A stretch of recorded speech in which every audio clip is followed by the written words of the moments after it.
You know, the story of forgiveness, or let's be honest, the total lack of it, inside the royal family. It didn't start with Oprah's bombshell interview. Nope. This whole saga started quietly, in hushed whispers and shadowed corridors, long before cameras and headlines came crashing in.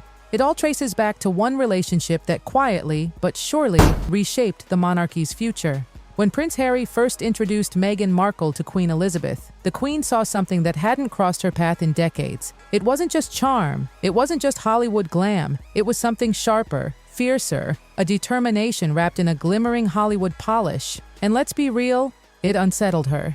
Elizabeth had always been a stickler for tradition. That was her anchor, her guide. But here was Meghan, strolling into royal life like rules were merely suggestions. The Queen didn't hold back. She bent the rules herself. She invited Meghan to Sandringham for Christmas. Think about that. An unmarried partner, a guest at one of the most private royal estates, unprecedented. Even Meghan's parents, Doria Ragland and Thomas Markle, were mentioned as possible guests. Can you imagine the palace chatter over that? But here's the kicker. Meghan didn't play along the way the palace expected. She refused her father's presence, distanced herself from her family, and insisted on stepping into royal life fully untethered.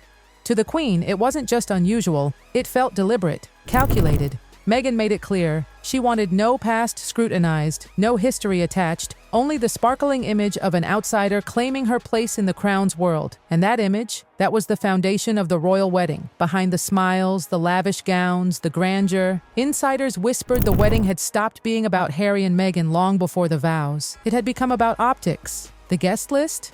Hollywood A-listers with little to no real connection to the couple. Family members? Deliberately left out. Her father, recovering from health issues, wasn't invited. Her half-siblings? Ignored. Her mother? Allowed, yes, but pushed to the margins. Remember that iconic photo of Doria sitting alone in her green coat, completely isolated across from the Windsor line? That wasn't just a picture, it was part of Meghan's carefully crafted narrative. See, she's alone, she's unprotected, she's misunderstood. Prince Charles tried to smooth things over. He funded Doria's wardrobe, invited an American pastor, even organized a gospel choir to highlight Meghan's heritage. On the surface, it looked like a celebration. Behind the scenes, damage control. The royal family was bending over backward, not out of joy, but out of fear. Fear that any misstep could spark accusations of racism, a scandal the monarchy desperately wanted to avoid. But the more kindness the family extended, the bolder Meghan seemed to become. And the money. Oh, the money. £30 million poured into the wedding. Security costs reached levels no royal wedding had ever seen. Even Princess Diana's wedding didn't need that scale of protection. Meanwhile, other royal weddings that year, almost frugal by comparison. Inside the palace, resentment simmered. Why was so much money spent on a union that felt more spectacle than marriage? Why were centuries of protocol tossed aside for a newcomer rewriting royal life in her own name? And then there was the timing. Every move Harry and Meghan made seemed designed to overshadow other royal moments. Princess Eugenie announced her engagement. Meghan's pregnancy news stole the headlines. Other royals stepped into the spotlight. Harry and Meghan released new photos, new appearances, dramatic stories. Not a coincidence. Strategy. Pure strategy. The monarchy, steeped in centuries of tradition and hierarchy, suddenly found itself at the mercy of someone who mastered modern media better than anyone in the palace. By the morning of the wedding, the Queen's smile was paper thin. Her eyes? Heavy. She knew she wasn't just presiding over a marriage. She was witnessing the start of a shift that could shake the monarchy to its core. Charles appeared uneasy, William distant, and Harry, blinded by devotion, refusing to listen to any warning bells. For the Queen, this wasn't mere disapproval, it was surrender. She wasn't giving permission, she was cornered into compliance. Charles, standing there, never forgot that day. To him, seeing his mother forced into concession was humiliating, a wound that would never fully heal. And as the applause faded, cracks began to show. Inside Buckingham Palace, whispers turned into urgent late-night meetings. Senior courtiers compared notes. Every decision had been pushed, rushed, or manipulated. Charles especially was unsettled. He had tried generosity, financial help for Meghan's mother, offers to fly her father to London after a heart scare, promises of support. Each gesture was rejected, not quietly, but defiantly. Meghan didn't want integration. She wanted separation. And Harry? He was her shield. What should have been a honeymoon period quickly turned into a political minefield. Stories leaked, not from tabloids, but palace staff who felt trapped. Cold silences, sudden outbursts, demands for deference. Meghan wasn't just adjusting to royal life, She was restructuring it to her advantage. Every photo release, every narrative was carefully controlled. By the time Oprah came into the picture, the story was already written. The tale of the outsider mistreated by the crown had been crafted long before the cameras rolled. Meghan's pregnancy? Just another twist in the palace's growing unease. Royal tradition would have meant official announcements, medical supervision, trusted channels, but details didn't match. Hours-long hospital stays became minutes, records withheld, questions ignored. Staff who spent decades documenting royal births were shut out. Meanwhile, Meghan's team dictated the narrative to the public, and yes, the moment was uplifting for outsiders. But for the palace? Theater, pure theater, timed perfectly to deflect scrutiny. The palace was on edge. Prince William and Charles were clashing behind closed doors like never before. William wanted firmness, boundaries, to protect the family's credibility before it unraveled completely. Charles, though, weighed down by regrets and desperate to keep Harry close, pleaded for diplomacy. He begged Harry to reconnect with Thomas Markle, just a public gesture of compassion to slow the whirlwind. But Harry? Nope. His loyalty to Meghan was absolute. He refused. Every attempt to bridge the divide crumbled. And the brothers? Once inseparable, now icy. Cold distance replaced easy camaraderie. Even casual observers could sense it. The smiles at official events became masks, hiding the tension simmering beneath. The Queen, seasoned and stoic, chose silence. But her silence carried weight. Insiders described her disappointment as sharp, palpable, yet never voiced. She had given her blessing to preserve the monarchy's image. And now, that same monarchy was being portrayed as cruel, cold, and racist, the very accusations her kindness had been meant to prevent. Charles? He was in agony. He had not only supported the wedding, but personally stepped in to walk Meghan down the aisle when her father was absent. That gesture, meant to show compassion, now felt like complicity in a trap he could never escape, and Meghan, across the Atlantic, was perfecting her media game. Every interview, every glossy appearance, every polished project, it all built a new identity, a life thriving without royal approval. For her, the monarchy was no longer a stage to conquer. It was a chapter in a story of survival, power, and defiance that the public eagerly devoured. But for Charles, each headline, each public statement was a sharp reminder, not just of Meghan, but of Harry being pulled away, of a family fractured, of his mother's authority bent by outside pressure.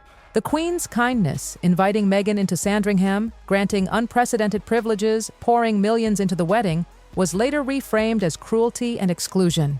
The generosity he had extended personally to protect Meghan's dignity was twisted into a narrative that painted the monarchy as heartless.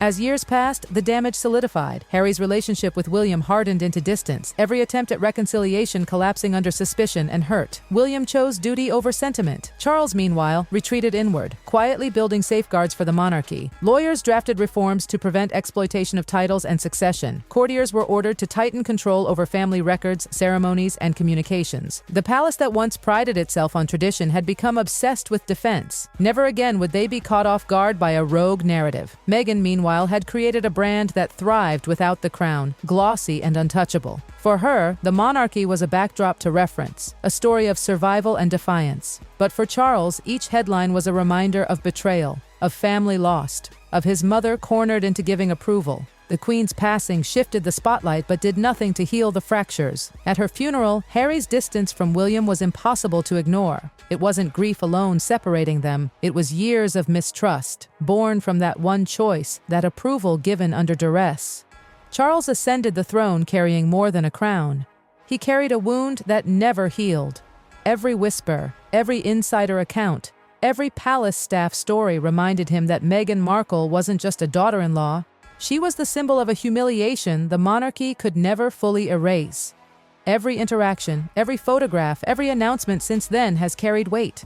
Behind Charles's stoic public facade lies a simmering resentment, an old scar that refuses to fade. He remembers watching his mother, a woman who ruled with iron patience, bend under pressure. That moment defined him as much as any coronation oath ever could. Forgiveness, once possible, hardened into something immovable. To Charles, Meghan isn't just a family member. She's a symbol of a monarchy cornered, manipulated, and reshaped under duress. And Harry? His devotion to Meghan was unwavering, pulling him further from his family. Media strategy became became their ultimate weapon. Every royal appearance risked being eclipsed by sudden announcements, dramatic interviews, or headline-stealing revelations. What should have been a centuries-old institution grounded in duty and service became a constant battle for narrative control against one of its own. The monarchy had survived divorces, scandals, even abdications. But this was different. Personal drama turned strategy, spectacle at the monarchy's expense. Charles, once patient, began to see the shape of his own reign, a crown overshadowed by the memory of a single forced choice,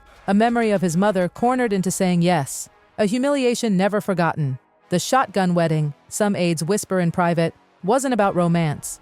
It was about circumstances no one dared question publicly, and to Charles, it remains deeply personal, a reminder that even kindness could be weaponized, that forgiveness could be denied by circumstances and actions, that one moment of acquiescence, given under pressure, could ripple across decades, altering relationships, reputation, and the very fabric of the monarchy itself. Inside Buckingham Palace, the staff who lived through it all recount the moments in hushed tones, the whispered silences, the tension at official events, the careful narrative controls, the late-night meetings trying to manage a family reshaped from within. Everyone agrees, Meghan and Harry didn't just join the family, they rewrote the rules, and the monarchy has never been the same. And for Charles, the wound remains. It's not visible in public, but it's there. Every glance, every photograph, every headline about Harry and Meghan serves as a reminder of the pressure, manipulation, and fractured family ties. Forgiveness? Impossible. The monarchy's history, his mother's legacy, his relationship with his sons, all marked by that one forced decision that forever altered everything. The story isn't just about Meghan or Harry. It's about power, strategy, and loyalty, about the cost of bending tradition, about what happens when devotion to love conflicts with devotion to family. The monarchy survived scandals before, but this